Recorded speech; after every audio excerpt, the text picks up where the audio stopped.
வருகின்ற சனிக்கிழமை சனி பிரதோஷம் அப்படிங்கிறது வருது. ரொம்ப அற்புதமான நாளுங்க, தவற விட்டுறாதீங்க. சிவவிரதங்கள்ல உயரியதா சொல்லப்படுறது நம்மளுக்கு நல்லா தெரியும். பிரதோஷ விரதம், அதுலயும் குறிப்பா இந்த சனி பிரதோஷத்தை குறிப்பிட்டு சொல்லுவாங்க.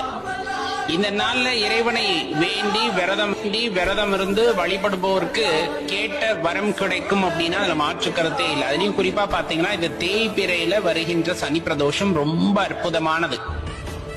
இந்த நாள்ல நம்ம விரதம் இருந்து வழிபாடு செய்யும் போது உடல்ல பிணி பீடை நோய் நொடிகள் இருக்கு அப்படின்னா அது நீங்கும் அப்படின்னு உறுதியா சொல்லப்படும். இன்னொன்னு, சனி பகவானுடைய பார்வையினால் ஏற்படக்கூடிய பிரச்சனைகளிலிருந்து விமோசனம் கிடைக்கும் அப்படின்னு சொல்லுவாங்க. ஏன்னா இப்ப குறிப்பிட்ட சில ராசிகளுக்கு பாத்தீங்க அப்படின்னா சனி பகவானுடைய உக்கிரமான பார்வையில் ரொம்ப கஷ்டப்பட்டு இருப்பாங்க. அவங்க எல்லாமே இந்த சனி பிரதோஷத்தன்னைக்கு சிவபெருமானுடைய ஆலயத்திற்கு சென்று சிவபெருமானை வழிபடும் பொழுது அந்த தாக்கங்களிலிருந்து படிப்படியாக நம்மை பாதுகாத்துக் கொள்ளலாம் அப்படிங்கறத